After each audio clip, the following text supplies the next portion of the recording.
Welcome to Science Buzz series.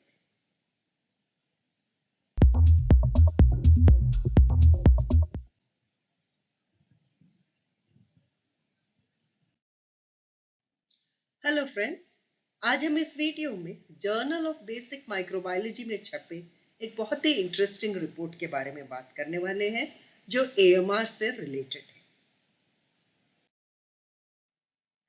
MRSA का खेल था। जी हाँ, यही दावा है तुर्की के वैज्ञानिकों का। क्या एंटीबायोटिक रेजिस्टेंस का एंड आ चुका है? चलिए आज इस वीडियो में हम ये डिकोड करते हैं इनकी रिसर्च की फाइंडिंग में इन्होंने जो भी दावा किया है।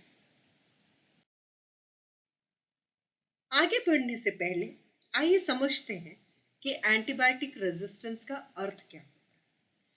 बैक्टीरिया अब हमारी सबसे ताकतवर दवाओं को भी नकारने लगे हैं। एंटीमाइक्रोबियल रेजिस्टेंस, इसका अर्थ है कि माइक्रो ऑर्गेनिजम्स जैसे कि बैक्टीरिया, वायरसेस, फंजाई, पैरासाइट्स, ये सभी ऑर्गेनिजम्स हमारी मौजूदा एंटीबायोटिक्स की वजह से मरते नहीं हैं, यानी कि वो रेजिस्टेंट हो गए हैं। ये दवाइयां अब उनके ऊपर कोई भी असर नहीं दिखाती। वर्ल्ड हेल्थ ऑर्गेनाइजेशन और लैंसेट की एक स्टडी के अकॉर्डिंग ईयर 2019 में जितने ग्लोबल डेथ्स हुए उसमें 1.27 मिलियन ग्लोबल डेथ अकेले सिर्फ बैक्टीरियल एएमआर की वजह से हुई है। बाकी फंजाई, पैरासाइट, इनकी बात तो छोड़ ही दीजिए।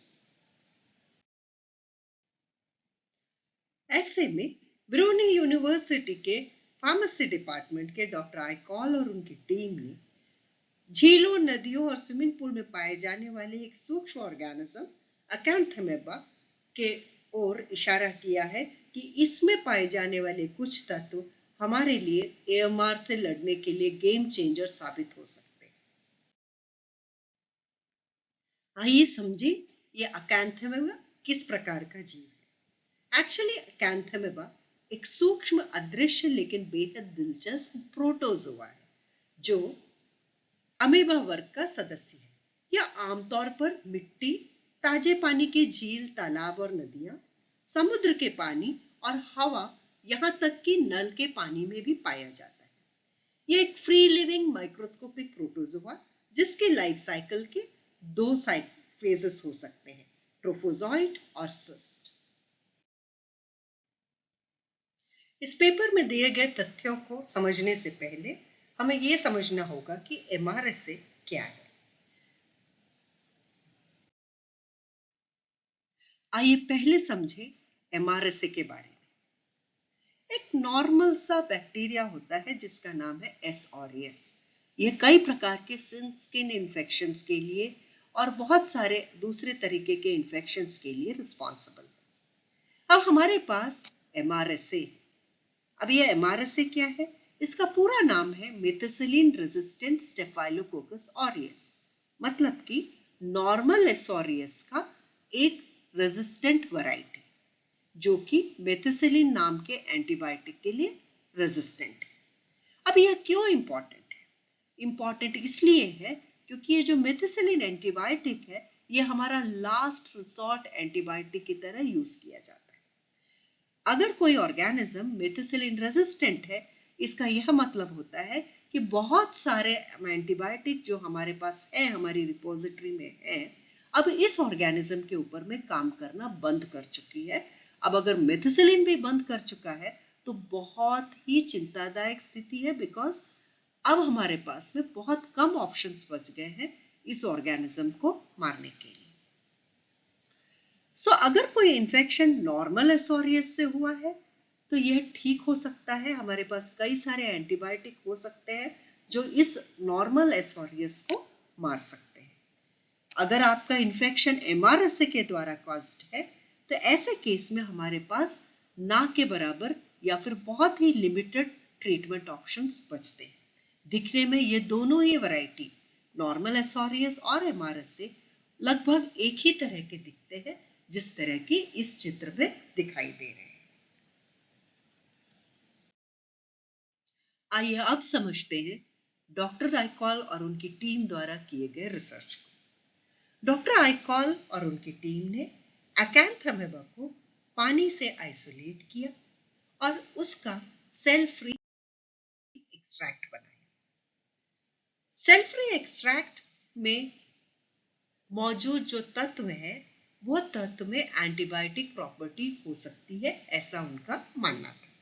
तो अकैंथ अमेबा से निकाले गए एक्सट्रैक्ट को उन्होंने मेथिसिलिन रेजिस्टेंट स्टेफाइलोकोकस ऑरियस के कल्चर प्लेट पे डाला।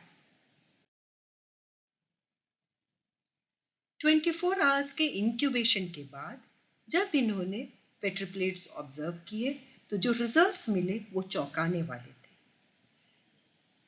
100% MRSA अकैंथ अमेबा एक्सट्रैक्ट की प्रेजेंस में इनहिबिट हो रहा था। आइए रिजल्ट्स को ग्राफिकली समझने की कोशिश करते हैं। एक्सट्रैक्ट्स के प्रेजेंस में MRSA 100% किल हो रहा था। ना सिर्फ MRSA, इसके प्रभाव को कुछ और बैक्टीरिया पर भी टेस्ट किया गया, जैसे कि एंटेरोकोकस फेकालिस, क्लेब्सिएला निमोनी और सैल्मोनेला, जिस पर इनका प्रभाव देखा गया। अमीबा बैक्टीरिया से खुद को बचाने के लिए कई प्रकार के रसायन तत्व की सिंथेसिस करता है। शोधकर्ताओं ने इन्हीं रसायनों को एक संभावित नई एंटीबायोटिक के रूप में पहचाना। यह खोज अहम इसलिए है क्योंकि एक असाधारण संक्रमण जो कि जानलेवा हो सकता है, इस रूप से बचाने के लिए यह एक कारगर उपाय हो सकता है। यह खोज अहम जरूर है, पर लैब से निकलकर मरीज तक पहुंचने में इसे अभी कई सारे स्टेप्स पूरे करने हैं, जैसे कि एक्टिव कंपोनेंट का आइसोलेशन, टॉक्सिसिटी टेस्ट और इन विवो क्लिनिकल ट्रायल्स। दुनिया भर में शोधकर्ता इस प्रकार के नए एंटीबायोटिक की खोज में लगे हुए हैं, जैसे कि टेक्सोबैक्टीन जो कि 2015 में खोजा गया था सॉइल बैक्टीरिया से। In vivo success doesn't mean guarantee safety or effectiveness in human। अर्थात जो हम लैब में परीक्षण करते हैं ये जरूरी नहीं कि ह्यूमन में भी जाके यह उतना ही सक्सेसफुल हो, पर यह जरूर एक पहला स्टेप है।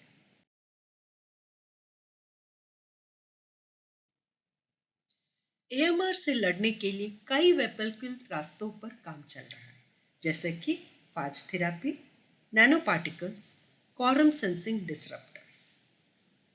किसी एक तरीके से हम इस लड़ाई पे विजय नहीं प्राप्त कर सकते।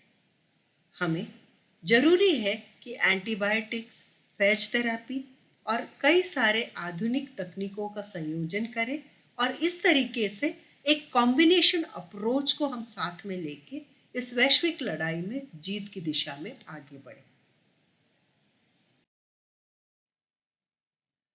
तुर्की के वैज्ञानिकों द्वारा किया गया अकैंथ अमेबा से खोजा गया संभावित एंटीबायोटिक इसी समग्र प्रयास का एक हिस्सा है। अगर हम विज्ञान, रिसर्च और वैश्विक सहयोग को प्राथमिकता दें तो हम इस अदृश्य दुश्मन पर काबू पा सकते हैं। और सोचिए, आपके आसपास की झील या तालाब से भविष्य की सबसे असरदार दवा आ सकती है। अगर आपको विज्ञान और मानवता की इस जंग में रुचि है तो चैनल को सब्सक्राइब करें और वीडियो को लाइक करें। धन्यवाद। So, thank you for watching this. Learn more about AMR